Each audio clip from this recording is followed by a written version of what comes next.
ચલો તો હવે આપણે શીખવા જઈ રહ્યા છીએ નેક્સ્ટ મુદ્દો, કોષના જીવન માટે જરૂરી બાબતો જણાવો. કોઈ પણ કોષ છે એ લાંબા સમય સુધી જીવી શકે, રહી શકે, અસ્તિત્વ ધરાવી શકે એ જરૂરી છે. કારણ કે સજીવ માટે કોષનું જીવન બહુ જ અગત્યનું છે. કારણ કે સજીવના પાયામાં કોષ છે, બરાબર. કોષોનું બનેલું આખું શરીર હોય છે, એટલે એ ખૂબ જ આવશ્યક છે કે જીવન માટે કોષ માટે બાબતો કઈ કઈ છે. હું તમને 3 બાબતો અહીંયા કહેવાનો છું.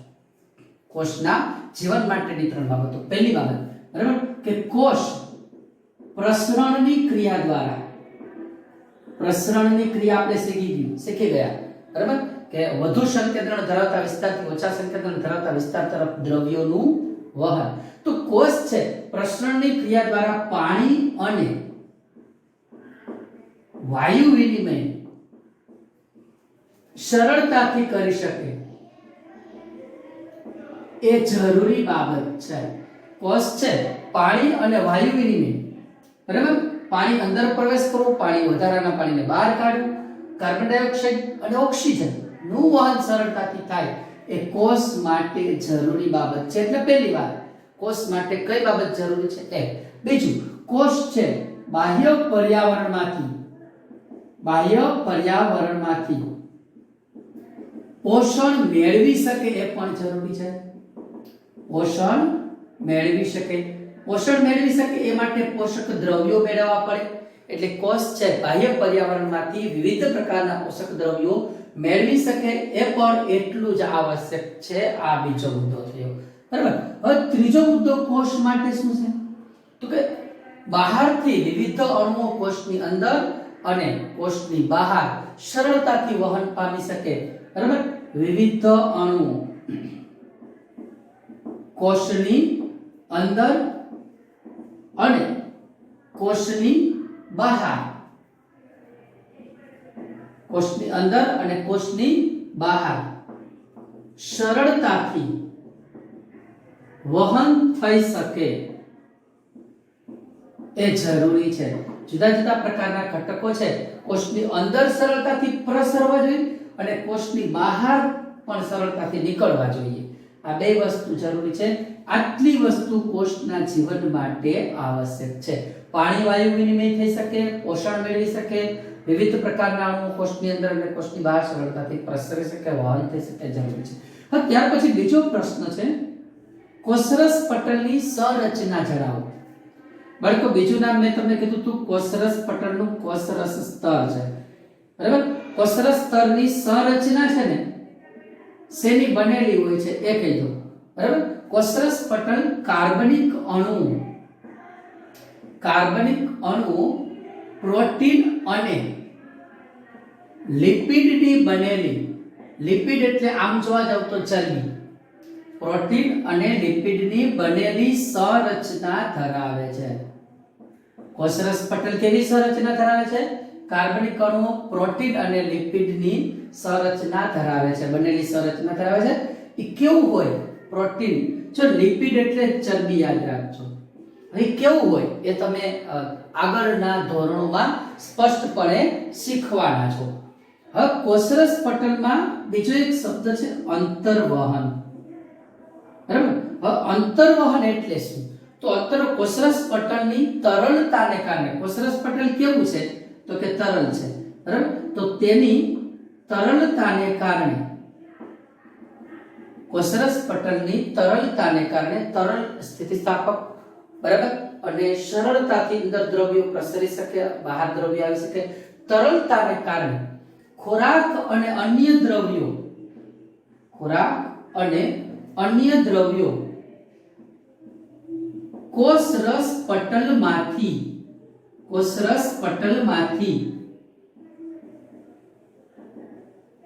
સરળતાથી અંદર પ્રવેશે છે. આ પ્રક્રિયાને અંતર્વહન અથવા તો એનું બીજું નામ છે અંતર્ગ્રહણ પણ કહેવાય, અથવા તો એ પ્રક્રિયાને અંતર્વહન પણ કહેવાય. ફરીથી કીધું, કોને કારણે? કોષરસ પટલની તરલતાને કારણે ખોરાક અને અન્ય દ્રવ્યો કોષરસ પટલમાં સરળતાથી અંદર પ્રવેશ કરે છે એ પ્રક્રિયાને અંતઃગ્રહણ પણ કહેવાય અને અંતર્વહન પણ કહેવાય. તો અહીંયા આ બંને પ્રશ્નો નાના નાના પ્રશ્નો છે એ બંને પૂરા થાય છે.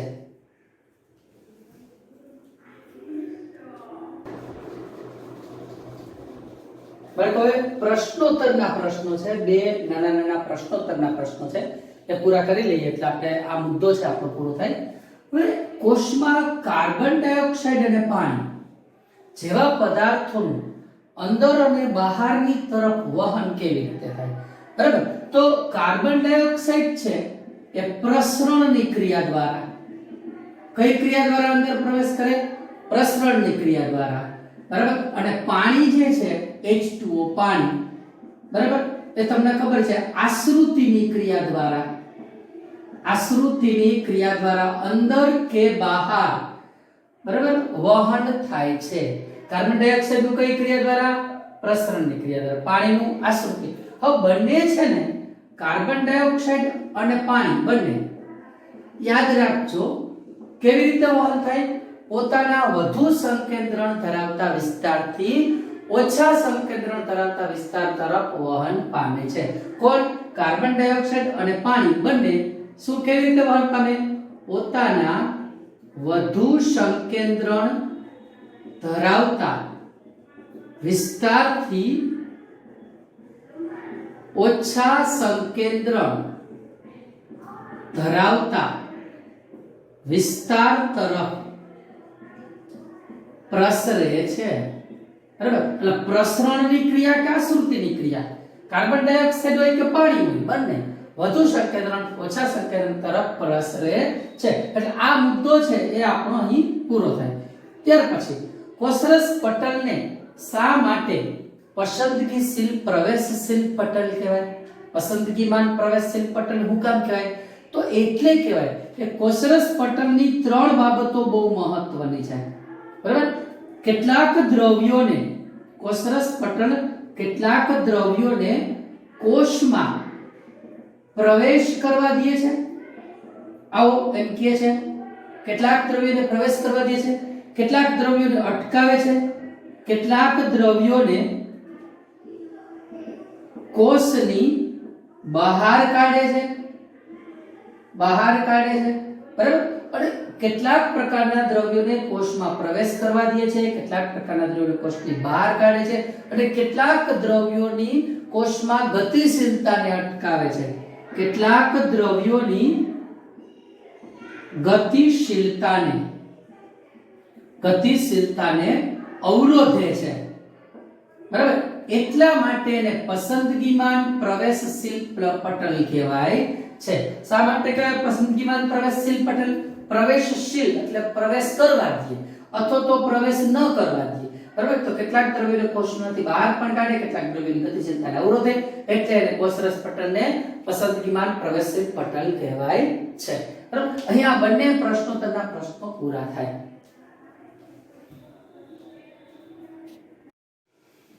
વનસ્પતિ કોષ, પ્રાણી કોષ આપણે શીખ્યા. એની અંગિકાઓમાં કોષરસ પટલ વિશે માહિતી લીધી. કોષરસ પટલ પછી આપણે શીખવાનું થાય કોષ દિવાલ. કોષરસ પટલ સાથે સંકળાયેલા બે મુદ્દાઓ એવા હતા પ્રસરણ અને આશ્રુતિ, કે જે કોષરસ પટલ દ્વારા દ્રવ્યોનો વિનિમય કરી શકે. હવે એવું જ કોષરસ પટલનું સૌથી બહારનું આવરણ અને એ પણ ફક્ત વનસ્પતિ કોષમાં જોવા મળે એ છે પ્રાણી કોષમાં જોવા મળે એ છે કોષ દિવાલ. ફક્ત વનસ્પતિ કોષમાં જોવા મળે, પ્રાણી કોષમાં ન જોવા મળે એ છે કોષ દિવાલ શીખવા જઈ રહ્યા છે. ફરીથી કહી દઉં, વનસ્પતિ કોષમાં કોષરસ પટલની પણ ફરતી બાજુએ એક દિવાલ જેવી રચના હોય એ દિવાલને કોષ દિવાલ કહેવાય. કોષ દિવાલ ફક્ત વનસ્પતિ કોષમાં જોવા મળે, પ્રાણી કોષમાં જોવા મળે નહીં. જો વનસ્પતિ કોષમાં કોષરસ પટલની બહારની તરફ આવેલા કોષના સૌથી બહારના આવરણને કોષ દિવાલ કહે છે. અને શું કીધું? પ્રાણી કોષમાં કોષ દિવાલ હોતી નથી. વનસ્પતિ કોષમાં કોષ દિવાલ સેલ્યુલોઝ નામના દ્રવ્યની બનેલી હોય છે. શેની બનેલી હોય છે કોષ દિવાલ? સેલ્યુલોઝ. જે વનસ્પતિ કોષને બંધારણીય મજબૂતાઈ આપે છે, મતલબ બંધારણીય રીતે કોષને મજબૂત બનાવે છે, એના બંધારણને પ્રબળ અને મજબૂત બનાવે છે, બરાબર. એ રીતે ઉપયોગી બને છે એ કોષ દિવાલની સમજૂતી થઈ, બરાબર. હવે વાત આપણે કરવાની છે કોષ દિવાલના કાર્ય. કોષ દિવાલ કઈ રીતે કાર્ય કરે છે? તો કોષ દિવાલના કાર્ય અહીં જુદા જુદા 3 થી 4 કાર્ય આપણને આપેલા છે મુદ્દાની અંદર, એની ચર્ચા કરીશું. પહેલી વાત, કોષ દિવાલ છે એ વનસ્પતિ કોષ, કારણ કે વનસ્પતિ કોષમાં જ જોવા મળે છે, પ્રાણી કોષમાં જોવા નથી મળતી, બરાબર. કોષ દિવાલ એટલે વનસ્પતિ કોષના આકારને જાળવી રાખે છે, એટલે એમ લખી શકીએ કોષના આકારને જાળવી રાખે છે. કોષ દિવાલ છે એ કોષના આકારને જાળવી રાખે છે, કોષને એનો આકાર જાળવી, જેથી કરીને જે તે જગ્યાએ કોષ ચોક્કસ કાર્ય કરતું હોય તો ત્યાં એ મદદરૂપ બને. એટલે કોષના આકારને જાળવી રાખવા માટે કોષ દિવાલ મદદરૂપ થાય છે, એટલે પહેલી વાત.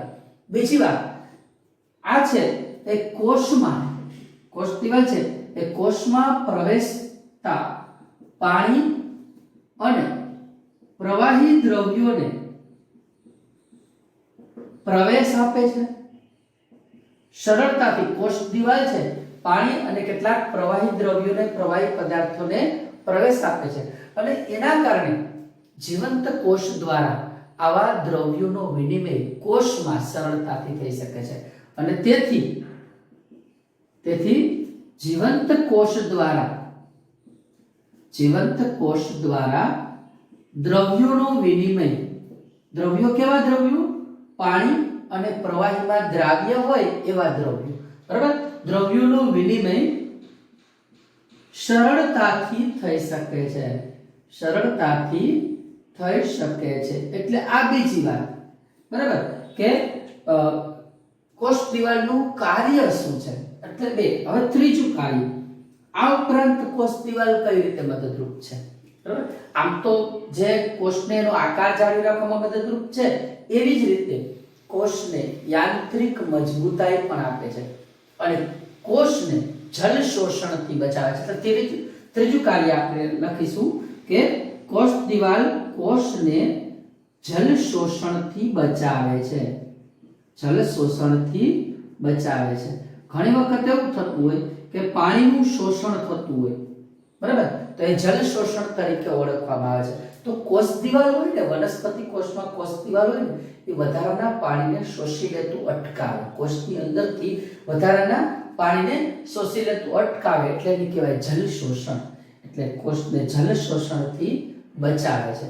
અને છેલ્લી વાત, આ ઉપરાંત કોષ દિવાલ કઈ રીતે મદદરૂપ છે? મેં હમણાં કીધું કોષને યાંત્રિક મજબૂતાઈ પણ આપે છે, કોષને યાંત્રિક મજબૂતાઈ આપે છે, જેથી કરીને એટલે જ વનસ્પતિ કોષ પ્રાણી કોષની સરખામણીમાં મજબૂત છે. યાદ રાખજો, વનસ્પતિ કોષ પ્રાણી કોષની સરખામણીમાં વધુ મજબૂત છે. આપણે જોજો વનસ્પતિનું થડ, મૂળ, બરાબર, ડાળી એ આપણા કરતા, આપણા શરીરના કોષો કરતા વધુ મજબૂત છે, કારણ કે એ કોષ દિવાલ ધરાવે છે. શું ધરાવે છે? કોષ દિવાલ ધરાવે છે. એટલે તે કોષને યાંત્રિક મજબૂતાઈ આપે, કોષને જલ શોષણથી બચાવે, કોષમાં પ્રવેશતા પાણી અને પ્રવાહી દ્રવ્યોને પ્રવેશ આપે, એથી જીવંત દ્રવ્યનો વિનિમય થઈ શકે, કોષને આકાર જાળવી રાખવામાં મદદરૂપ થાય છે. કોષના આકારને જાળવી રાખવામાં મદદરૂપ થાય છે. તો આ રીતે આ કોષ દિવાલની સમજૂતી પૂરી થાય. કોષ દિવાલ અને ત્યારબાદ કોષ દિવાલનું જે કાર્ય છે એની અંદર એક મુદ્દો છે, હા એ કહી દઉં તમને. કોષ દિવાલ છે રસ સંકોચનની ઘટનામાં મહત્વનો ભાગ ભજવે છે. રસ સંકોચન એટલે શું એ આના પછીના મુદ્દામાં આપણે પોઈન્ટ વાઇઝ મુદ્દાની અંદર શીખીશું. રસ સંકોચન એટલે શું?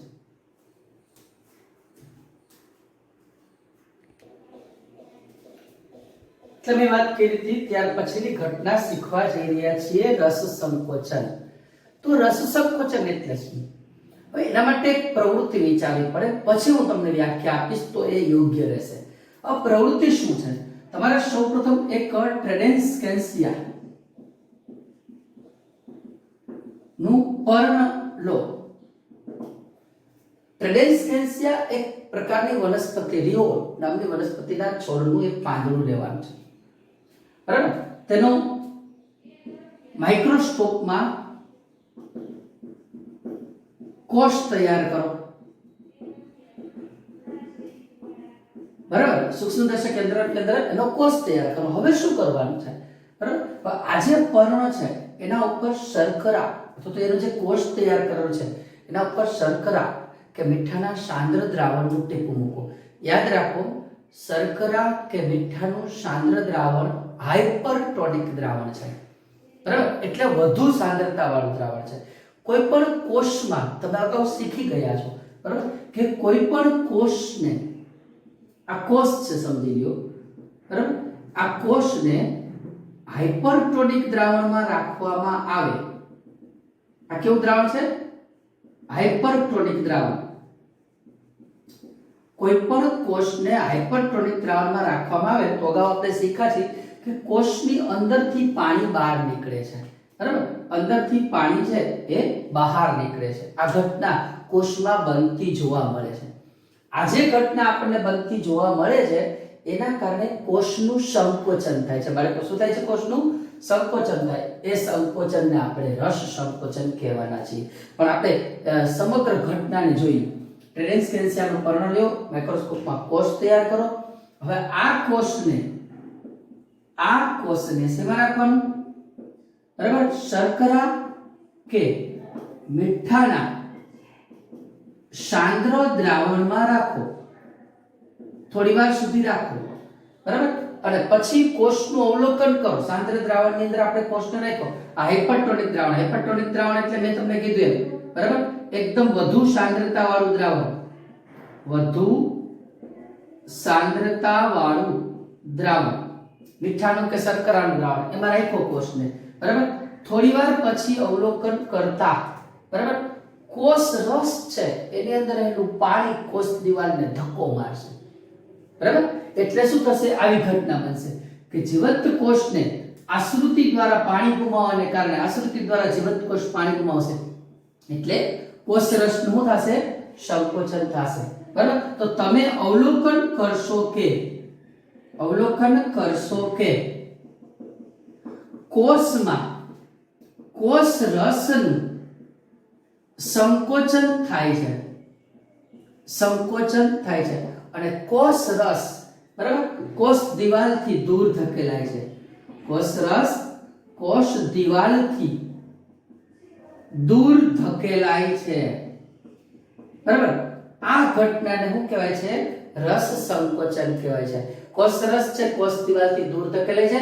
અહીંથી કોષની અંદરનું પાણી છે બહાર નીકળવાનો પ્રયત્ન કરે છે, કોષ દિવાલથી દૂર ધકેલે છે, એટલે ઘટનાને રસ સંકોચન કહેવાય છે. ઠીક છે, ચાલો, બરાબર. આ ઘટના રસ સંકોચન છે. આ વાત તો આપણને સમજાણી કે જ્યારે જીવંત કોષને, બરાબર, જ્યારે જીવંત કોષમાં આશ્રુતિ દ્વારા પાણી ગુમાવાય છે, આ જીવંત કોષ છે, આશ્રુતિ દ્વારા જ્યારે પાણી ગુમાવે છે ત્યારે કોષ રસનું સંકોચન થાય છે. કોષ રસ કોષ દિવાલથી દૂર ધકેલે છે. આ ઘટનાને રસ સંકોચન કહે છે. આ બધી જ વાત આપણને ખબર પડી. પણ રસ સંકોચનની ઘટના કેટલીક વાર નથી બનતી. હવે એના માટે શું કરવાનું, બરાબર? એના માટે આપણે કીધું કે આ પર્ણને, બરાબર, પાણીમાં રાખી થોડી વાર સુધી ઉકાળો. એટલે શું? હવે પર્ણને પાણીમાં થોડી વાર સુધી ઉકાળો એટલે શું થશે? એટલે પર્ણના કોષો મૃત બની જશે. પર્ણના કોષો કેવા થઈ જશે? મૃત બનશે, મરી જાય. હવે આ જીવંત કોષમાં થાય છે. આશ્રુતિ દ્વારા જે પાણી ગુમાવવાની પ્રક્રિયા છે એ જીવંત કોષમાં થાય છે. પણ અહીંયા પર્ણને પાણીમાં રાખી થોડીક વાર સુધી ઉકાળશું એટલે કોષો મૃત બનશે. હવે કોષો મૃત બનશે એટલે હવે કોષમાંથી પાણી ગુમાવવાની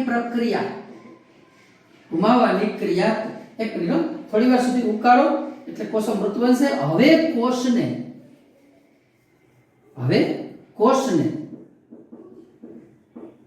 શર્કરા કે મીઠાના દ્રાવણમાં રાખો, શર્કરા કે મીઠાના દ્રાવણમાં રાખો, શર્કરા કે મીઠાના દ્રાવણમાં રાખો, તો આ વખતે તમને કોષરસનું સંકોચન થયેલું જોવા મળશે નહીં, કારણ કે પર્ણને પાણીમાં રાખીને થોડી વાર સુધી ઉકાળ્યું છે, બરાબર? એટલે પર્ણના કોષો કેવા થઈ ગયા છે? મૃત. એટલે હવે પછી એને શર્કરા કે મીઠાના દ્રાવણમાં રાખો, બરાબર?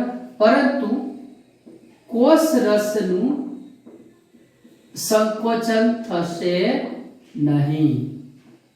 આ વખતે કોષરસનું સંકોચન થશે નહીં. ટૂંકમાં એ વસ્તુ એ બતાવે છે કે આશ્રુતિની પ્રક્રિયા અને કોષમાંથી પાણી બહાર નીકળવાની પ્રક્રિયા ફક્ત જીવંત કોષોમાં થાય છે, મૃત કોષોમાં થતી નથી, બરાબર? જે દર્શાવે છે કે આજે રસ સંકોચનની ઘટના છે, જે દર્શાવે છે કે રસ સંકોચનની ઘટના, બરાબર, મૃત કોષોમાં થતી નથી. એ પણ એવું પણ દર્શાવે છે કે આશ્રુતિની ઘટના, રસ સંકોચનની ઘટના મૃત કોષોમાં થતી નથી, ફક્ત જીવંત કોષમાં જ આશ્રુતિ દ્વારા પાણી ગુમાવવાને કારણે કોષરસનું સંકોચન થાય છે અને કોષરસ કોષ દિવાલથી દૂર ધકેલાય છે. આ રસ સંકોચનની ઘટના ફક્ત જીવંત કોષમાં થાય, પરંતુ જ્યારે આપણે પર્ણને ઉકાળેલા પાણીમાં નાખીને મૃત કોષો બનાવી દેશું, એટલે કોષને શર્કરા કે મીઠાના દ્રાવણમાં રાખો તો કોષરસનું સંકોચન થતું નથી, બરાબર? જે દર્શાવે છે કે રસ સંકોચનની ઘટના મૃત કોષોમાં થતી નથી, ફક્ત જીવંત કોષોમાં જ થાય છે. આ પ્રશ્ન છે. આના પછી આવો જે મુદ્દો છે, અગત્યનો મુદ્દો, આ મુદ્દો કદાચ બુકમાં કે ક્યાંય ન હોય તો આને સ્ક્રીનશોટ લઈ લેજો, બરાબર? જેથી કરીને પાકી બુકમાં ઉતારવું હોય તો સહેલું પડે.